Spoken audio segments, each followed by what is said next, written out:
Bienvenue sur cette nouvelle vidéo des interviews de Loïc. Aujourd'hui, je reçois Laurent, assistant dentaire en Normandie, qui va nous raconter son parcours et comment il est devenu assistant dentaire. Salut Laurent, est-ce que tu peux te Salut présenter Loïc. brièvement?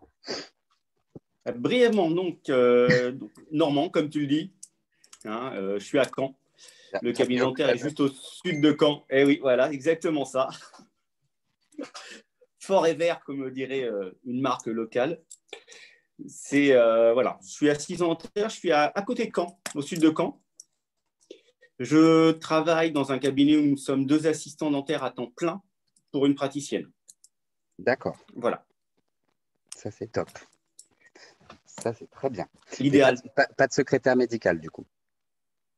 Pas de secrétaire médical, puisqu'il n'y a que le mardi où le secrétariat est fermé, puisque nous sommes en demi-journée chaque assistant. Donc, exclusivement au fauteuil et patient. Point. Ok, super. Fauteuil, patient, T. Donc, pas de téléphone ce jour-là. Par contre, les autres jours, les 3 autres jours, oui, on alterne chaque rendez-vous, un assistant au fauteuil, l'autre à l'accueil. Donc, vraiment l'idéal dans l'accompagnement. D'accord.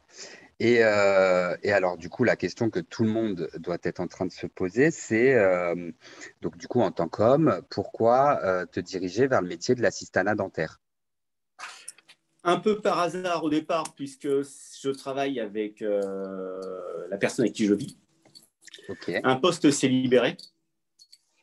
La personne n'est pas, l'autre assistante a quitté l'emploi directement et est partie rejoindre son mari. Donc, moi, j'étais sur une période de transition. Donc, la question a été posée si je souhaitais justement intégrer la formation et un poste d'assistant dentaire.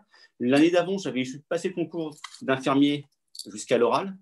Après, ben voilà, hein, pas retenu.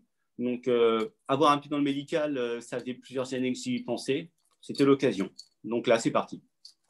donc du coup, tu es en train de me dire que tu as fait 3 ans pour, du coup, devenir infirmier. Tu as Non, eu non, non, des... non, non. Non? Ah, J'ai passé le concours jusqu'à l'oral et je n'ai pas pu intégrer pour voilà, une question de 0,5 points. Je n'ai pas été admis à l'école d'infirmier. bah, il le regrette, j'espère. Euh, J'espère aussi. Bon, du coup, ce qui fait que, si j'ai bien compris, aujourd'hui, tu travailles avec ta femme qui est chirurgien dentiste, Chirurgien dentiste. si j'ai bien compris. Voilà. Il y a un poste qui s'est libéré dans le Voilà. cabinet et elle t'a proposé le poste. Voilà, elle m'a proposé le poste, sachant qu'effectivement, je vais rechercher à repasser un concours ou d'être soignant ou d'infirmier. Elle m'a dit, mais écoute, là, il suffit, on remplit le dossier, on l'envoie à l'école. S'ils sont OK, tu as le lieu où faire la formation et travailler. Donc, c'est parti. Donc, en D'accord. 3 semaines, tout a été signé, rempli. Et j'ai Donc, débuté tout seul, en pleine vacances, à découvrir un métier que je ne connaissais quasiment pas. super. Tu es en train de me dire, en gros, que tu as été privilégié dans ta recherche de cabinet dentaire. Moi, je n'ai pas recherché. Je n'ai pas recherché, c'est le cabinet qui est venu à moi directement. D'accord. J'ai eu cette chance. Du coup, je peux difficilement te poser la question de si tu avais un conseil à donner à quelqu'un qui cherche un cabinet, qu'est-ce que tu lui dirais? Alors, même si nous, on n'embauche pas actuellement, quand les personnes nous appellent, on leur demande de venir déposer le CV. Si c'est possible de vraiment venir déposer le CV alors déjà pour qu'il y ait un accueil, et pour que la personne se présente physiquement. D'accord. Après, c'est vrai que nous, on a reçu des CV et le docteur, elle les a retransmis à un ou deux confrères à elle. Je sais qu'il y a une assistante qui a trouvé un emploi comme ça. On a renvoyé le D'accord. CV directement et elle a fait l'école un an après. C'est top. Donc, du coup, oui, voilà, vraiment se présenter en personne pour déposer son CV dans un Oui. cabinet, ça peut permettre Oui, effectivement soit de trouver un poste dans le cabinet dans lequel on se présente, voilà. mais aussi de peut-être un jour être recruté grâce à la personne à qui vous aurez confié Il y a un votre CV. réseau de, si les dentistes voilà, correspondent régulièrement entre eux, ils sont toujours au courant. Donc, c'est vrai que c'est un avantage aussi. Ça permet aussi d'avoir une réponse. Quand on dépose ce CV, on a fait la démarche d'aller déposer en personne. En général, il y a forcément un retour ou par téléphone ou par mail pour indiquer que malheureusement, le cabinet ne recrute pas en ce moment, mais qu'on souhaite toujours une bonne chance et surtout bon courage pour trouver un cabinet et faire la formation. D'accord.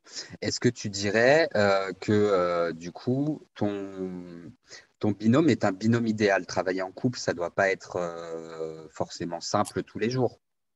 Alors, ce n'est pas simple tous les jours parce que le travail est là H24, mais d'un autre côté, oui, c'est un binôme idéal. Même sans être en couple, il faut que ce soit un binôme idéal. Il faut pouvoir compter l'un sur l'autre continuellement. Et à Même quoi si des fois, ressemble, du coup, à quoi ressemble ce binôme idéal? le binôme idéal, c'est être à l'écoute. Premièrement, c'est être à l'écoute l'un de l'autre. Il faut toujours, alors, dans notre métier, il faut toujours qu'on puisse nous anticiper par rapport à ce que fait le dentiste, mais le dentiste doit pouvoir aussi anticiper la réaction de l'assistant ou de l'assistante dans certaines situations. Nous, on a le cabinet, on va en parler après, mais c'est vrai qu'il est un peu particulier. On a énormément de centres d'aide par le travail autour. Et donc, les résidents viennent chez nous.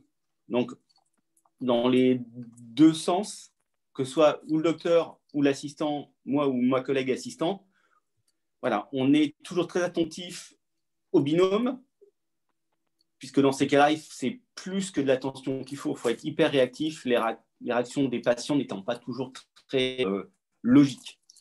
Oui, d'accord. C'est-à-dire, qu'est-ce que vous faites? Un, deux, trois. Qu'est-ce que propose votre cabinet? Alors, nous, déjà, on a un cabinet assez zen. L'ambiance du cabinet fait plus penser à un lieu de relaxation, que ce soit au niveau de la salle d'attente, de l'ambiance des différentes pièces. Et surtout, le docteur a décidé depuis des années de travailler avec toutes les médecines dites naturelles. Donc, que ce soit l'homéopathie. Et depuis maintenant 4 ans, on travaille en aromathérapie dentaire. Donc, nous, on a fait la formation du docteur Lanceron, qui est pharmacienne, et qui a créé une formation pour les dentistes et les assistantes en aromathérapie. Donc, utilisation des huiles essentielles en milieu dentaire. Ok, ce qu'on appelle la dentisterie holistique ou quand Alors même il y non, a... du tout. D'accord. Du tout. L'aromathérapie dentaire, c'est vraiment une branche propre. C'est Florine Bukowska qui, elle, propose en formation post-universitaire pour les dentistes un DU d'aromathérapie dentaire, donc qui enseignait à la fac. D'accord. D'accord. Le docteur Lanceron, elle, étant pharmacienne et étant passionnée d'huiles essentielles, elle a refait un doctorat uniquement pour ça, pour pouvoir présenter une formation qui est validée par les collèges de dentistes, en reprenant toutes les études qui ont été faites sur l'utilisation des huiles essentielles et de toutes les propriétés. Donc, moi, j'ai suivi la formation du docteur Lanceron, puisqu'elle est faite pour les dentistes et les assistants dentaires. Ma collègue, elle, qui vient d'arriver, est naturopathe, formée aussi à l'aromathérapie. Donc, on a vraiment une équipe qui est très forte à ce niveau-là. Et effectivement, on évite l'allopathie au maximum.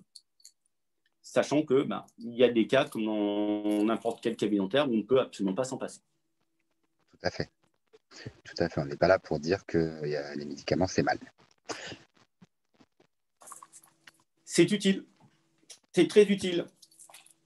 Tout à fait. Et comment se déroule une journée type dans ton cabinet dentaire? Alors, depuis la reprise post-Covid, Oui. on a un peu modifié nos plannings. On travaille avec des rendez-vous beaucoup plus longs. On évite de faire venir les patients trop souvent, donc on regroupe les actes. Nous, on a suivi BINAS. Oui. Hein. Plus, là, on est membre de l'association Danthéon Santé. D'accord. Donc, on a toujours un support derrière. Donc, on a réorganisé tous nos plannings, pas énormément, mais on a réorganisé nos plannings pour voir les patients le moins de temps possible au CAM, c'est-à-dire qu'ils viennent le moins souvent, mais sur des plages plus longues, et on évite d'avoir 10, 20 patients par jour.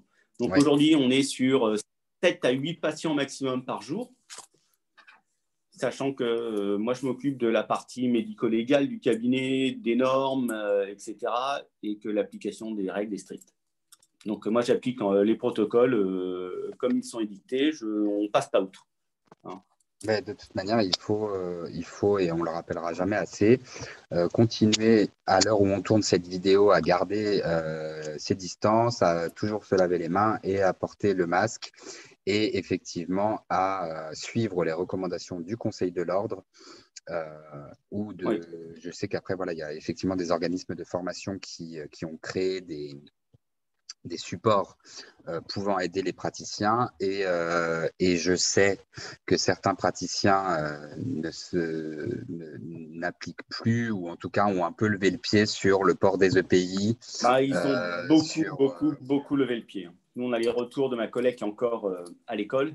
Et moi, je vais dire que c'est effrayant. Nous, on essaye de continuer à travailler comme on le ressent. Et comme on le ressent, c'est l'application stricte des règles.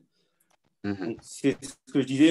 Nous, au cabinet, on accueille des patients qui viennent des centres d'aide par le travail, mais on accueille aussi des résidents d'EHPAD.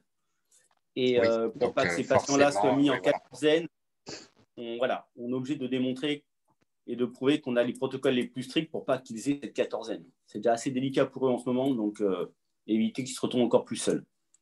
Et est-ce que du coup, cette nouvelle organisation a eu un impact au niveau de la trésorerie, d'une baisse d'activité? Enfin, du coup, est-ce que y a baisse d'activité égale baisse de trésorerie?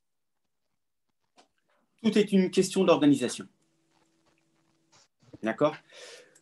Nous, alors c'est vrai qu'avec le groupement Dante en Santé, l'association, on a eu un énorme soutien de la part de Dante en Santé et du groupe Edmond Binas, BGDS. On a eu la chance d'avoir des réunions avec eux pendant le confinement pour préparer la rentrée. Je veux dire qu'on maintient le cabinet à l'équivalent de ce qu'il était avant. On ne va pas récupérer ce qui a été perdu pendant les 2 mois et demi, parce qu'il faut être honnête, hein, les 2 mois et demi sont perdus et ne sont jamais récupérés. Oui, tout à fait. Mais votre nouvelle organisation n'a pas non. influé ou fait baisser votre Non, au contraire. Chiffre d'affaires. On ne va pas dire qu'on a fait un meilleur chiffre d'affaires. On fait ce qui était prévu. Alors, on va dire, alors, c'est vrai que les gens n'aiment pas parler de chiffre d'affaires dans un cabinet, mais il faut quand même dire le cabinet libéral est une entreprise libérale de santé. Un aparté, moi je viens de la gestion management de centres de profit. Donc un cabinet libéral est une entreprise libérale de santé. Non, dans l'absolu, il n'y a pas de perte, d'accord. C'est pas on sauve les meubles, c'est on fait ce qu'il faut faire, ce qu'on avait prévu. Si on fait mieux, tant mieux. Mais l'idéal, c'est de rester à ce qui a été prévu et de ne pas s'enfoncer. Donc là, aujourd'hui, le cabinet a restructuré tout l'agenda. Je ne sais pas si tu connais les agendas Brassard, l'agenda papier Brassard ou à double colonne. On a la chance de travailler, nous, là. Spécialisation qui arrive de plus en plus au cabinet en parodontologie, non chirurgicale. La méthode de base, c'est Bonaire. Hein. Donc, mais revue par le docteur avec l'aromathérapie. Donc, à chaque étape que le docteur Bonnet avait mis en place, nous, on a substitué le traitement aromathérapie pour pouvoir éviter d'utiliser le métronidazole comme il adore. Donc, ça veut dire qu'il y a, d'un côté, nous, on a la salle de soins, et de l'autre côté, on a ce qu'on appelle le bureau, salle de prophylaxie dentaire. La première approche parodontologique, le premier rendez-vous, se fait forcément avec le docteur, sachant que les phases d'éducation, c'est ma collègue ou moi-même qui allons avec le patient. C'est-à-dire que nous sommes entièrement autonomes sur ce point-là. On a énormément travaillé, on a fait la formation, on a fait tous les jeux de rôle pour être au point, pour enseigner. Et donc, on se retrouve, nous, aujourd'hui, à enseigner aux patients la méthodologie de brossage, la maintenance parodontale, etc., à domicile. À faire donc, du coup, un rôle d'assistant dentaire au niveau éducatif, éducation bucco-dentaire. Au niveau éducatif. Prévention. Voilà. Ce qui effectivement n'existe pas dans de nombreux cabinets, ne serait-ce que par le chirurgien dentiste à qui c'est normalement le rôle. Et effectivement, si Voilà. on essaye de regarder le futur, c'est il devrait y avoir au moins une personne dans chaque cabinet dentaire qui soit en charge de ce type de poste. Alors, nous, alors c'est vrai que nous, on occupe, avec ma collègue, on occupe tous les postes, aussi bien En tant que tout ce qui est polyvalent, dédié à l'assistant dentaire. effectivement. On est polyvalent. Hmm. L'accueil, le fauteuil, la stérilisation. Ah, moi, je Voilà. pars du principe, et je sais que je vais peut-être, je vais sûrement, d'ailleurs peut-être, je vais sûrement faire hérisser les poils de certaines personnes, mais à mon sens, n'est assistant dentaire ou assistante dentaire qu'une personne qui est polyvalente. Parce que, Alors, parce que sinon, tu es secrétaire, tu es assistante administrative ou tu es assistante clinique ou au bloc opératoire. voilà. Mais si tu fais voilà, si tu ne fais qu'un seul aspect de ces métiers-là, voilà, tu as le métier et tu as des postes. Le métier, c'est assistante dentaire et après, tu occupes un poste qui va être plus spécifique, mais qui du coup t'enlève Voilà. toute la polyvalence et tout ce qui peut attirer quelqu'un vers ce métier. J'ai fait plusieurs entretiens de recrutement ce matin. Mmh. Et au téléphone, effectivement, le besoin pour certaines personnes issues de tout horizon d'autres métiers, c'est effectivement la polyvalence du métier. Et ensuite, elles te disent, Ouais. ah bah, j'ai postulé pour travailler dans un centre. Et effectivement, je me permets de leur dire, bah, vigilance, attention, dans un centre, la polyvalence n'est pas toujours possible. Non, parce qu'ils ont très souvent des secrétaires médicales et voilà, des personnes qui ont voilà, des postes plus spécifiques. Alors, c'est vrai que nous, au cabinet, on a la chance d'avoir cette polyvalence. Aussi parce qu'on fait une approche globale du patient. Nous, quand le patient vient pour la première fois au cabinet, il a un rendez-vous qui dure 1 heure 15 avec le docteur, plus 20 minutes avec nous après. Mmh. C'est Ouais. très long. Oui, oui, oui. Mais c'est Et vrai il y que a un vrai accueil. le, C'est pas un patient qui alors, vient, qui est de passage. C'est. alors, alors, nous, on travaille avec ce qu'on appelle l'approche dentaire systémique. Mhm. Hein, donc, c'est l'approche globale. Hein. Donc, le premier entretien se fait avec le docteur au bureau, donc, ce qui est assez spécifique. Les gens pensent sur le sein, mais non, c'est au moins 20 minutes au bureau. Ensuite, il y a tous les examens cliniques. Donc, le patient passe en salle de soins. On évite de le stresser tout de suite, d'accord. Mhm, Ils arrivent, ils sont stressés, ils n'aiment pas le dentiste. Hein. Donc, d'abord le bureau, la salle de soins ensuite. Et une fois que tous les examens, donc proprement dit, sont terminés, toute la consultation proprement dite dentaire au fauteuil est terminée, oui, oui, on repasse au c'est bureau. ce qu'on appelle l'anamnèse.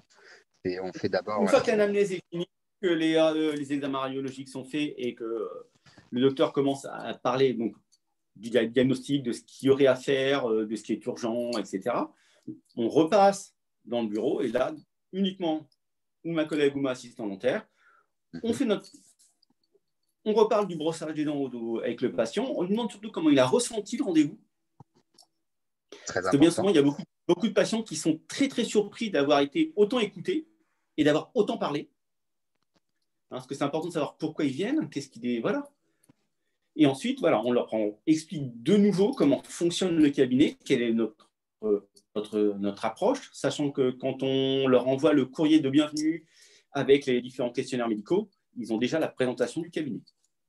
Oui. Donc, c'est vrai qu'on est dans une approche vraiment globale, on fait un bilan, c'est une approche vraiment globale de la personne, et ça nous permet justement de mettre en avant donc, le cabinet dentaire avec l'aromathérapie, mais aussi ce qu'on peut apporter en plus avec le support naturopathique, un suivi naturopathique avec ma collègue, dans les cas, par exemple, de déminéralisation, des choses comme ça. C'est top. J'ai effectivement fait un remplacement un jour dans un cabinet où j'ai été surpris de voir que limite le côté bureau prenait plus de place que la partie fauteuil. Bah, C'est que du coup, voilà, le patient arrivait et il s'asseyait au bureau avant de passer au fauteuil. Et lorsque c'était juste un détartrage, effectivement, enfin voilà, le rendez-vous était reposé pour que le soin soit fait. voilà, Euh, mais exactement. voilà, c'est ça. C'est la première consultation est une consultation. C'est Et la première consultation, c'est vraiment un bilan pour faire connaissance. C'est vraiment faire connaissance, que le patient connaisse. Voilà. C'est ce que le praticien me disait aussi. Voilà. Il faut que le patient soit en confiance, donc il faut qu'il connaisse l'équipe et le praticien, et inversement, il faut qu'on connaisse notre patient. Tout à fait. Donc, est-ce que, avec tout ce que tu es en train de me raconter sur le fonctionnement de l'organisation du cabinet, est-ce que tu dirais que ce cabinet est un cabinet idéal? Alors nous, le cabinet où je travaille est calqué sur le mode de vie de la praticienne et de mon mode de vie. Donc, on a une approche très naturelle, que ce soit dans la vie de tous les jours, au cabinet, dans les activités sportives que nous faisons. Donc, on a besoin de garder contact avec l'essentiel. Donc, il n'y a pas de superflu. Le cabinet est très zen, il n'est pas dépouillé. Il est aménagé de façon cocon pour que la personne ne stresse pas. Nous, quand on a besoin de se poser, on sort. La salle de soins est la seule pièce à baie vitrée. À l'époque, il y a 15 ans, quand le docteur a repris le cabinet, c'est ce qu'elle a souhaité, que le fauteuil soit justement dans cette pièce qui a deux grandes baies vitrées énormes sur un jardin. Okay. Ah oui, effectivement. L'effet est apaisant. L'effet est apaisant. Il y a un très bel arbre qui s'est un peu effondré, mais c'est la nature, donc il a une forme bizarre maintenant, mais il apaise les gens, ils le trouvent fantastique, et les gens se focalisent sur l'extérieur. Ils ne se focalisent pas sur la salle de soins. Même chose pour le bureau. Voilà. C'est-à-dire qu'on travaille en musique aussi, donc on a toujours des musiques qui sont très zen, très apaisantes. Voilà. L'ambiance du cabinet est importante, elle colle aux praticiens et à l'équipe. Nous, on fait de la course à pied, on fait surtout de la course nature et du trail. Donc, tout ce que peut nous apporter la nature est un point positif. Ce qui permet aussi de créer une cohésion d'équipe, d'avoir toutes ces activités. En dehors du fait que vous soyez en couple, ça vous rapproche aussi au travail. Cohésion d'équipe aussi, puisque, Covid oblige, ça a été annulé, mais le cabinet dentaire était inscrit comme cabinet dentaire à une course à pied. D'accord. Au nom du cabinet dentaire. Donc là, on continue de s'entraîner, y compris ma collègue qui s'est mise à la course à pied grâce à nous. Et on continue, voilà, il y a plein de choses en cohésion d'équipe. Ou de la randonnée nature, ou de la course régulière pour l'équipe. Plus le yoga et la méditation. Que de bonnes choses. Que de superbes choses.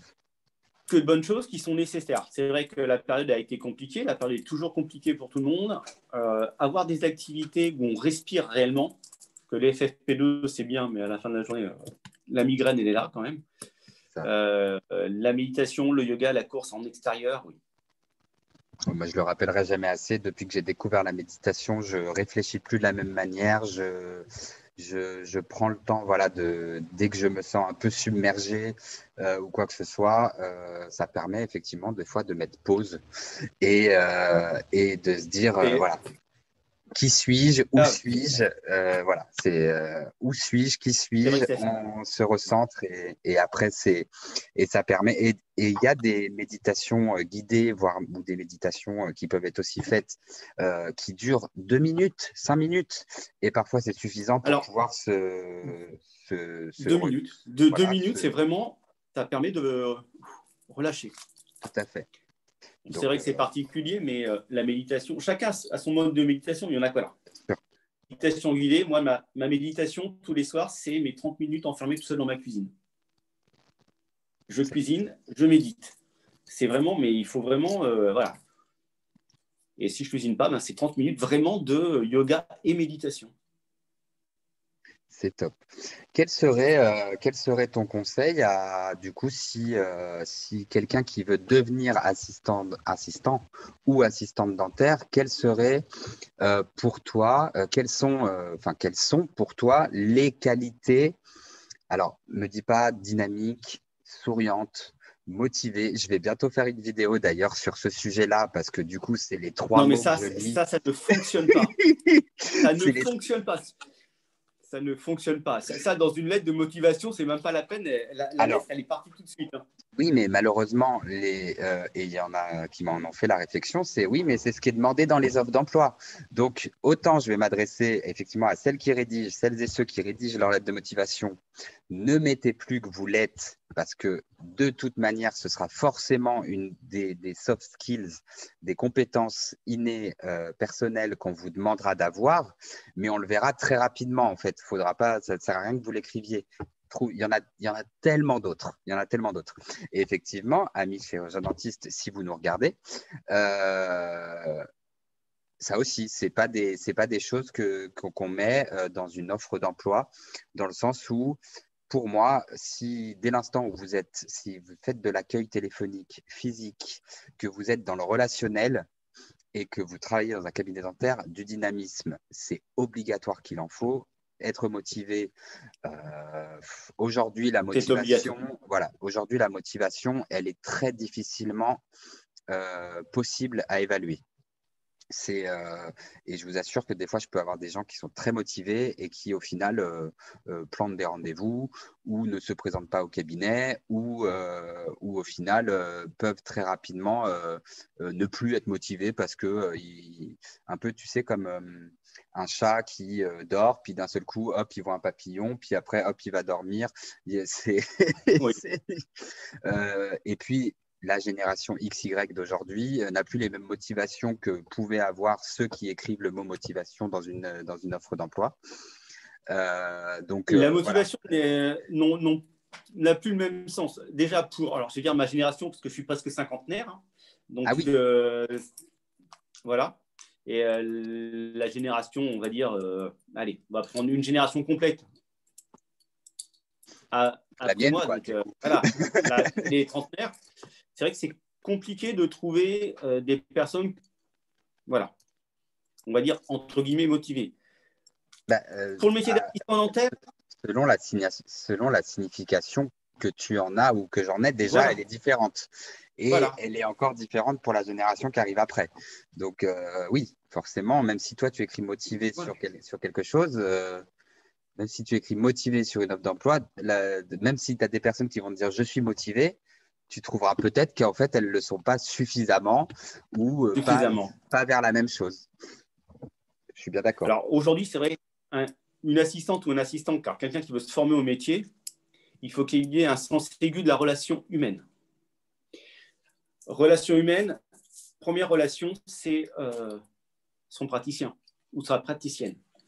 C'est la relation la plus compliquée et la plus complexe à construire.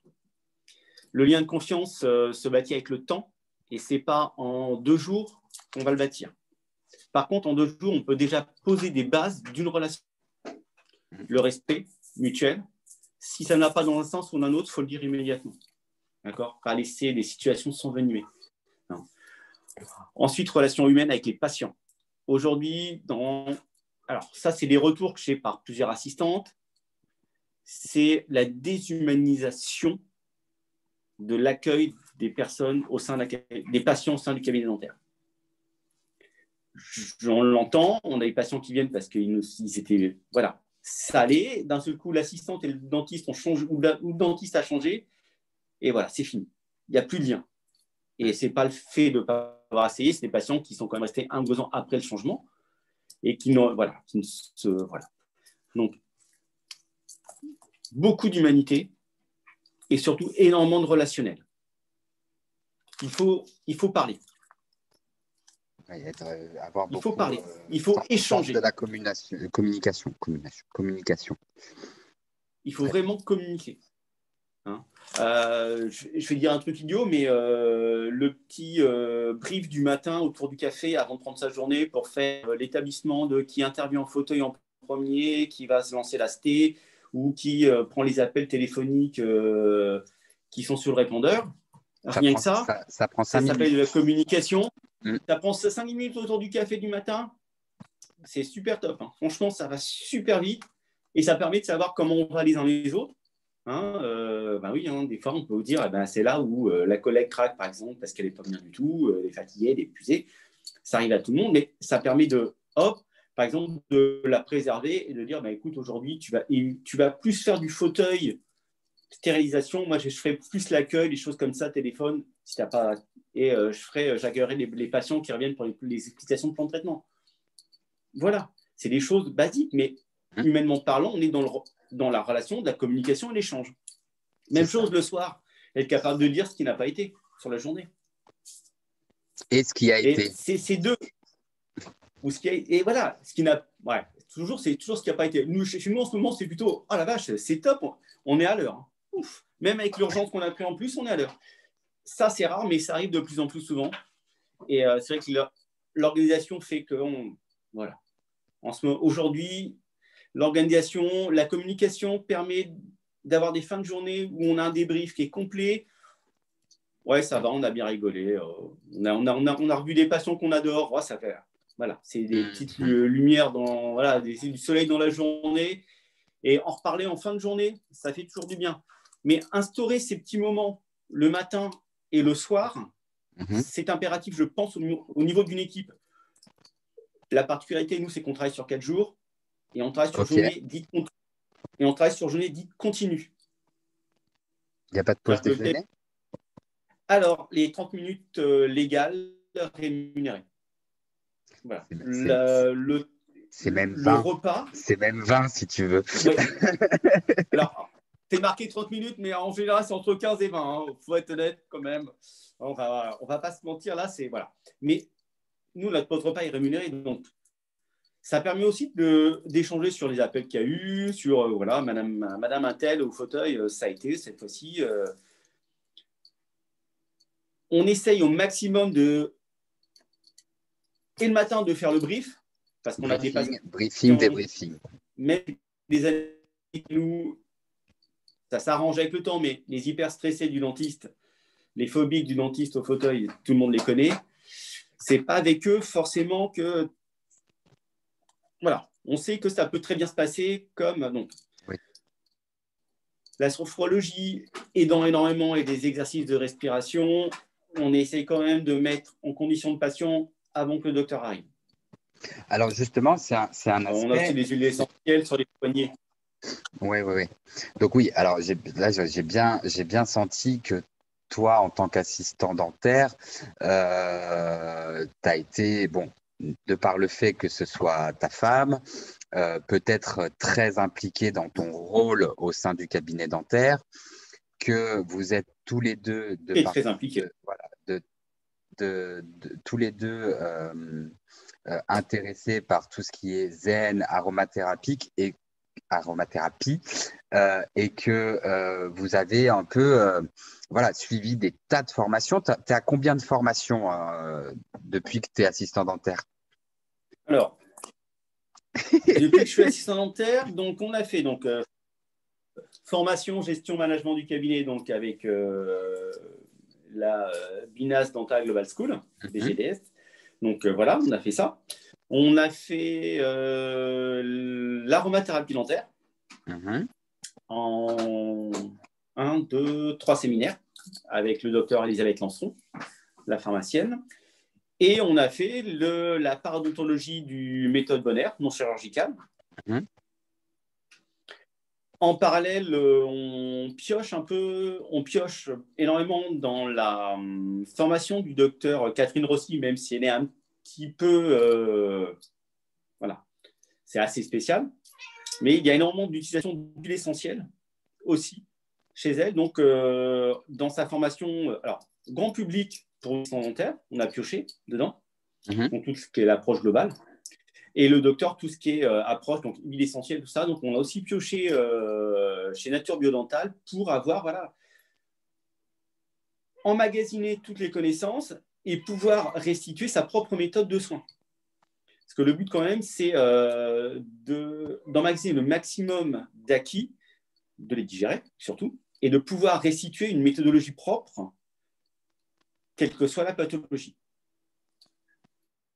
C'est vrai, effectivement, il y a encore d'autres formations qui sont à venir. Il y en avait une qui était prévue annulée pour de plus de 40 personnes. Donc, la formation a été annulée, mais c'était une formation sur l'ayurvédie, la médecine ayurvédique, aromatique et, entre autres, le milieu dentaire.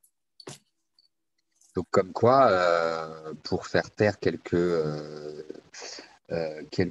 mauvaises langues qui pourraient dire que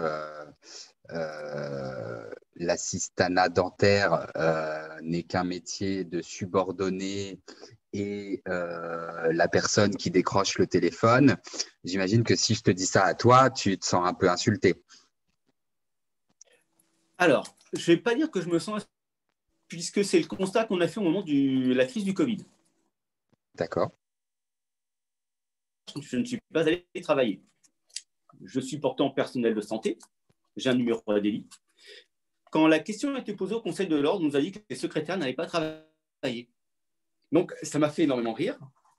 Ça n'a pas fait rire du tout le docteur, il faut être honnête.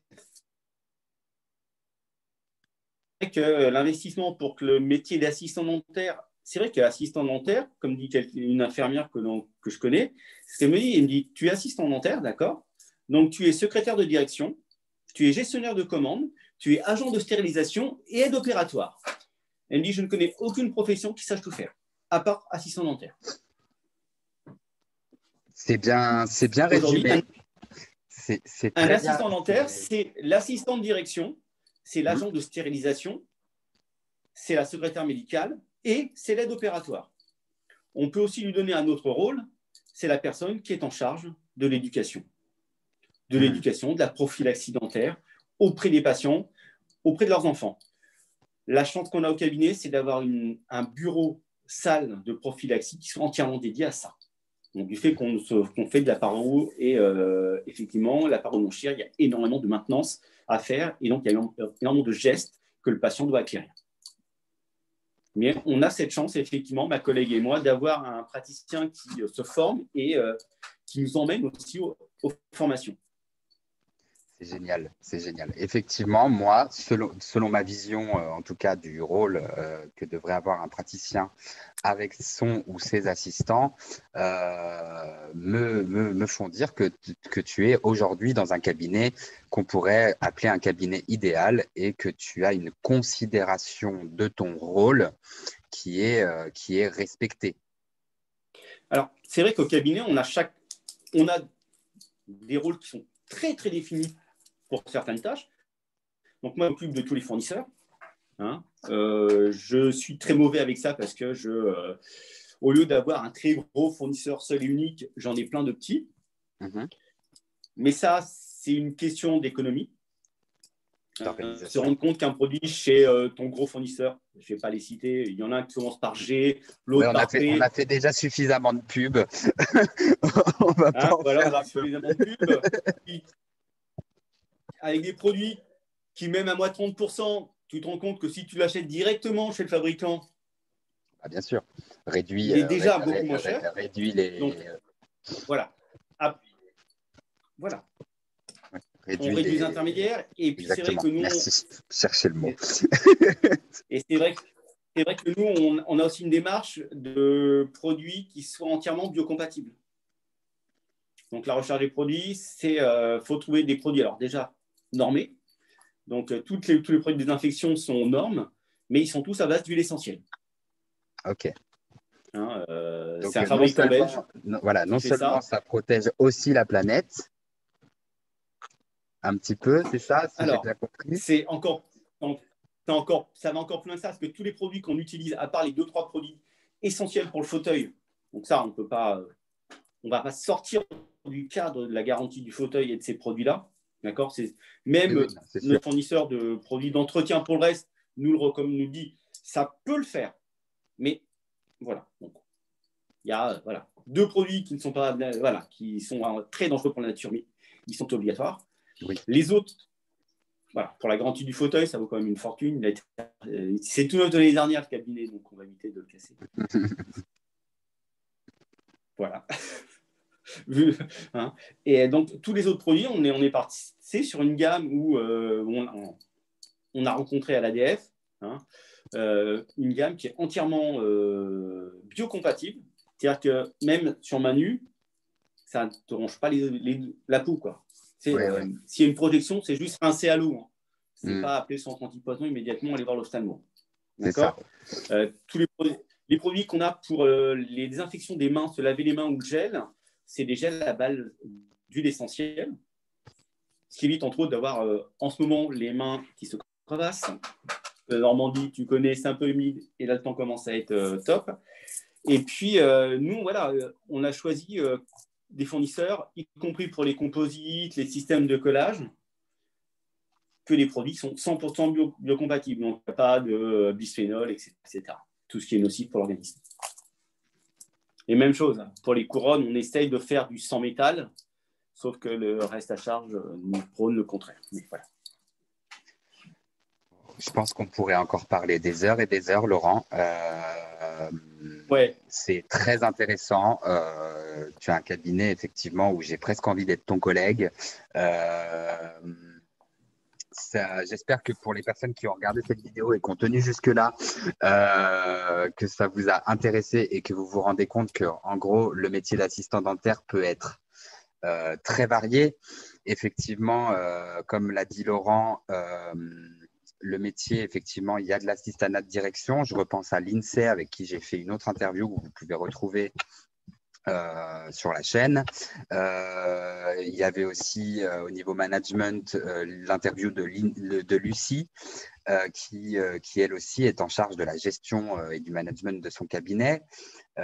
Et là, voilà, on a aussi donc Laurent qui, dans son cabinet, est vraiment un acteur principal, même jusqu'à l'éducation bucco-dentaire. J'espère que tu as passé un agréable moment, Laurent. Très, très bon moment, Loïc. On aurait pu, je pense, Oui, continuer très long.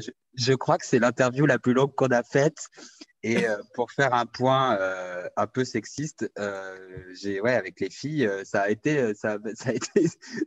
n'a pas été aussi long, mais et je pense que voilà, j'avais aussi réussi à réduire un petit peu là, mais comme je suis très intéressé par tous les domaines dont tu as parlé, la méditation, le respect de l'environnement, où j'estime qu'effectivement dans nos cabinets, avec la consommation de plastique, la consommation de produits.